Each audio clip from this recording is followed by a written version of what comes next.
Yang kedua, kiat untuk mempertahankan rumah tangga adalah anggota keluargamu, aset amal jariah dan kunci surgamu. Teman-teman fahami baik-baik, ibu-ibu di belakang sana, suami itu aset amal jariah. Cuma siapin makannya, siapin minumannya, siapin bajunya, mati masuk surga. Simple sekali. Bapak-bapak fahami, uang yang hasil keringat kita dikasih ke istri, dikasih ke anak, dikasih ke orang tua, hanya itu. Pada saat ada sesuatu yang rusak di rumah diperbaikin, mati masuk surga. Ini luar biasa ini sebenarnya. Orang-orang di sekitar kita ini sudah aset-aset amal jariah. Bapak-bapak misalnya kasih duit ke istri-istrinya, ini beli makanan. Dibuatlah, beli tempe, beli sayur, beli segala buat makanan. Makanan itu teman-teman sekalian, kata Nabi SAW, "Ma wudi'a ta'amun illa wada'allahu fihi barakah." Tidak ada makanan yang sedang dihidangkan, diniatkan untuk orang lain, kecuali Allah akan letakkan berkah di situ. Berkah maksudnya, dari satu piring makanan, pasti akan ada yang menjadi darah daging manusia yang memakannya. Sekarang saya ceramah depan Bapak Ibu sekalian, orang tua saya panen pahala. Karena saya tumbuh dari ASI ibu saya tumbuh juga dari nafkah ayah saya. Karena tidak semua yang kita makan satu piring makanan jadi kotoran. Ada yang jadi energi, ada yang jadi bagian tubuh kita. Sekarang bapak-bapak kasih ke istrinya makan. Anaknya makan. Bukankah itu jadi amal jariah buat dia? Karena istri anaknya bisa bergerak. Ibu-ibu masak buat suaminya. Suaminya makan, anaknya makan. Dia tidak beli, tapi dia punya tenaga, masak. Lalu dimakan oleh suaminya. Bukankah itu jadi amal jariah buat dia? Amal jariah semua. Sampai pernah ada seorang sahabat dalam hadis riwayat Imam Muslim bertanya, "Ya Rasulullah, ayu islamin khair?" Perbuatan apa dalam Islam yang paling besar pahalanya setelah yang wajib-wajib? Kata Nabi SAW, "Tut'imut ta'am wa tusallimu ala man ta'rif wa man lam ta'rif." Engkau memberikan makan kepada siapa saja. Di sini masuk suami istri, anak, orang tua dan orang-orang lain, dan engkau memberikan salam kepada orang yang kau kenal dan kau tidak kenal. Jadi anggota keluarga kita tuh aset amal jariah. Bapak-bapak misalnya masalah duit, nafkah. Nanti kita akan bahas itu di poin selanjutnya tentang masalah hak dan kewajiban. Kita disuruh berikan uang, hasil keringat kita. Nafkah itu sesuatu yang kalau tidak dikasih, roda kehidupan nggak bisa jalan.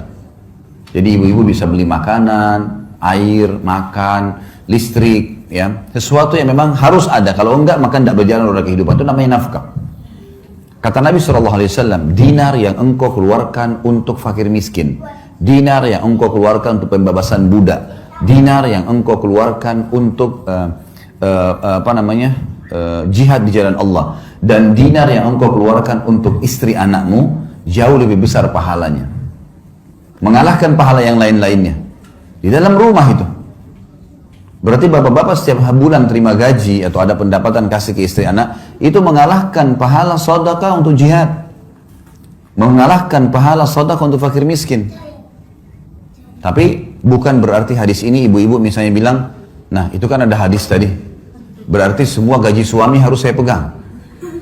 Bukan itu maksudnya ya. Karena kita bicara masalah nafkah ya. Nafkah itu yang kalau gaji suami 5 juta misal contoh, lalu suami yang bijak, saya melakukan hal itu pada istri saya, disusunlah kebutuhan rumah A, B, C, D, F, G, A sampai sekian. Oh ini contoh saja, contoh gaji saya 5 juta, oh ternyata kebutuhan rumah 4 juta. Ini 4 juta ya, nafkah rumah. Ini 500.000 bonus buat kamu, karena kamu sudah bantu bersihin rumah segalanya. 500.000 yang sisa, suami punya hak mengelola. Jangan juga, bapak-bapak ada yang, maaf kalau ada yang terjadi ini ya, jangan juga tidak punya kawam, dia bukan pemimpin. Semua gaji dikasih istrinya, dia mau beli pulsa pun minta sama istrinya. Gimana caranya? Beliin saya pulsa, loh kok lucu itu, kok malah dia minta sama istrinya? Nggak boleh. Mestinya dia bisa punya kawam. Dia yang beliin istrinya, iya, harus punya kemuliaan. Nanti kita bahas di sini masalah kenali karakter pasangan. Ada poin-poin setelahnya. Jadi ibu-ibu punya hak di sisi nafkah, tapi ibu-ibu tidak punya hak lebih daripada itu. Kalau lebih sunnah. Sebagaimana bapak-bapak tidak punya hak di harta pribadinya ibu. Misal ibu-ibu di sini ada sebelum nikah sudah punya usaha. Atau setelah nikah dapat warisan dari orang tuanya. Tidak bisa suaminya bilang, kamu kan sudah 10 tahun saya nafkahi. Ini dapat warisan 200 juta bagi 2 ya. Nggak boleh itu. Dia nggak punya hak 1 rupiah pun. Laki-laki, suami nggak punya hak dari harta istri pribadi. Istri punya hak nafkah saja. Lebih daripada itu sunnah, bukan kewajiban. Ini nanti kalau memahami secara benar, seperti batu bata yang kita letakkan di tembok bangunan, maka akan rapi kalau benar semuanya. Tapi yang jelas, sekarang kalau laki-laki mau menjadikan aset amal jariah, apapun hasil keringatnya diberikan kepada istri anaknya adalah sedekah yang paling besar. Wanita misalnya, ibu-ibu di belakang sana. Apa kata Nabi SAW? Kata kunci sederhana masuk surga. Wanita, istri manapun yang menjaga 5 waktu sholatnya. Kemudian berpuasa Ramadannya. Ini nggak disebutin sholat sunnah ya. Sholat wajib saja dulu. Kalau sholat sunnah ibu-ibu kerjain itu sudah plus. Sholat 5 waktu, azan langsung sholat, subuh sampai isya. Kemudian yang kedua tiba Ramadan, puasa Ramadan, belum dimasukkan puasa sunnah. Dan dia mentaati dan melayani suaminya pada hal yang ma'ruf. Ma'ruf ini maksudnya bukan melanggar agama. Kecuali pada saat dia meninggal, dia boleh masuk, dia boleh pilih 8 pintu surga yang mana dia mau masuk. Hanya 3 hal saja. Sederhana sekali kita bisa menjadikan rumah tangga kita sebagai aset amal jariah. Orang-orang ini nih, suami istri, orang tua. Mati ya?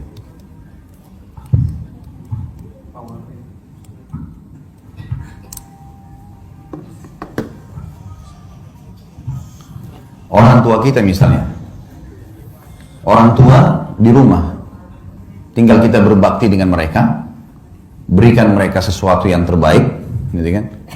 Ini di rumah tangga, keluarga kita. Maka kita sudah bisa panen surga. Allah menjadikan bakti dengan kedua orang tua setelah iman kepadanya. Anak-anak, lahir kita nggak bisa milih, sebagaimana orang tua nggak bisa kita milih. Saya nggak mau ibu ini, saya nggak mau ayah ini, nggak bisa. Kita lahir, ini ibumu, ini ayahmu, seburuk apapun mereka.